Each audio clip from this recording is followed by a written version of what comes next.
Damn it. Dang it. I really loved Jared Butler on the Wizards, really did. And the Washington Wizards front office basically all came from OKC. I know a couple guys like Winger came from Los Angeles, but before Los Angeles, they were in OKC.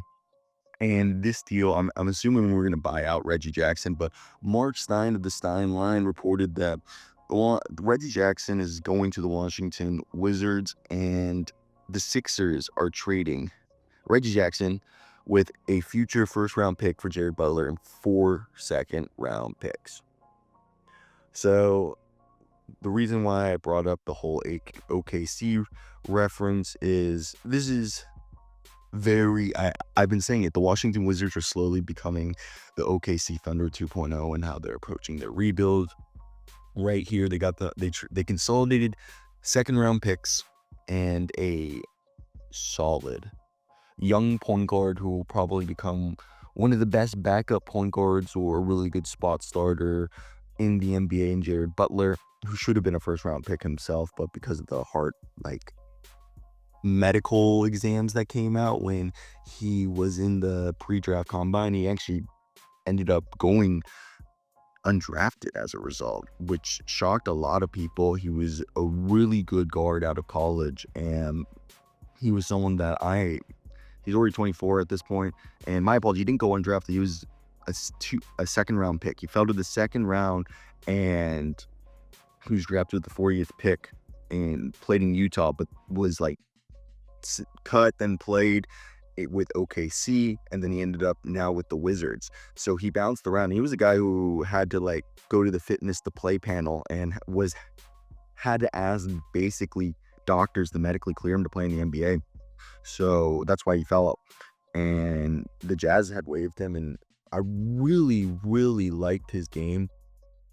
Even though he's some people would say he's undersized, I think he has really good size at 6'3", 200 pounds, got good moves, very competent guard, what you want. And for the Sixers, the reason they did this contract is, my opinion, the way I view it, is that this is a guy who is currently on a two-way deal. They just traded a guy who is on a two-way contract.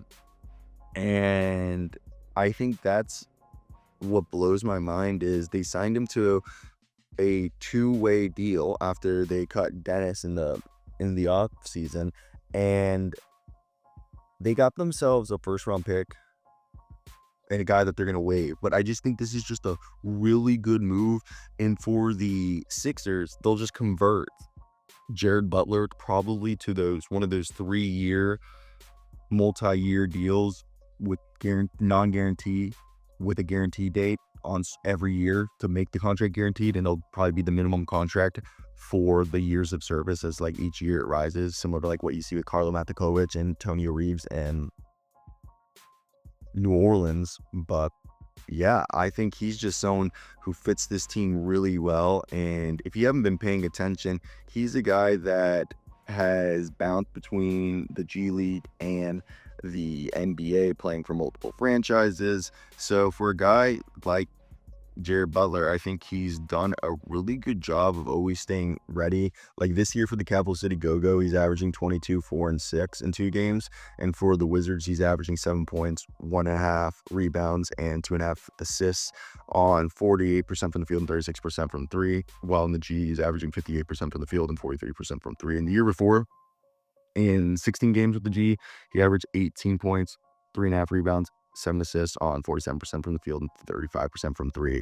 And in that year with the Wizards, he averaged 6 points, 1.5 boards, 3 assists in 14 minutes a night, 48% from the field and 31% from 3.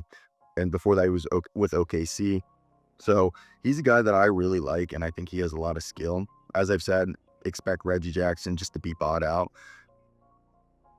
But yeah, this is, again, you're looking at moves that help this team get better around the margins for the Sixers, regardless if they're tanking this season or not. This is a guy who's going to be on this team next year.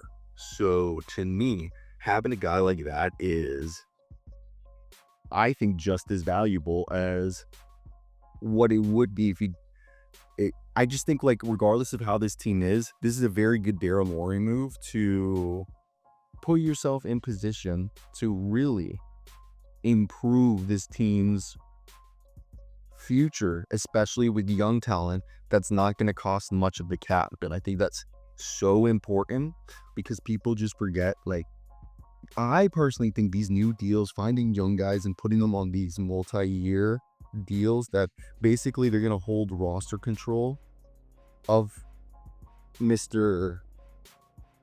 Jared Butler probably for the next 3 seasons after this one, because they don't have to convert him till after the season. So if they convert him after the season, then that basically means he'll be here and then 3 more years. And that's just genius, in my opinion, if I was the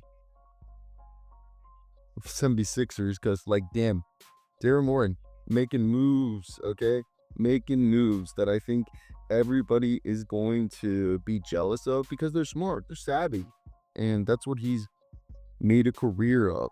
And I really think he's done a great job at setting this up for himself, as I think this is a team that really is trying to capitalize on the cap flexibility, the Sixers, that they've been given. And I think Daryl Morey wants to be able to just keep pivoting and pivoting and pivoting.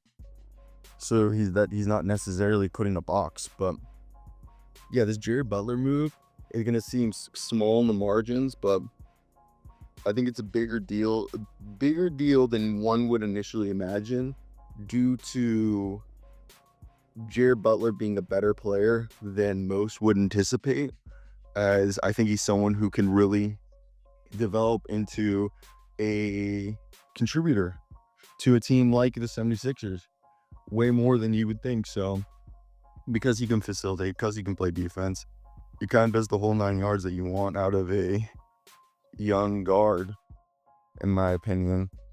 And yeah, let me hear your opinions down below in the comment section. I definitely think this has been one of the more intriguing reports to come out. So definitely curious to hear your thoughts. But yeah, what would you guys want to know? And let me know down below in the comment section if there was anything else. But yeah, the consolidation, they had 18 second round picks. They've turned 4 into a 2026 first, and the Sixers increased their second round total to 9. And yeah, again, I've said it before, I thought that was a interesting deal, definitely worth it, and one to look at because it works for both teams. Nobody got screwed. It's one of those that just goes to show like how teams are just trying to consolidate their picks and stuff for more assets. So let me hear your thoughts in the comment section. That's it for Jared Butler.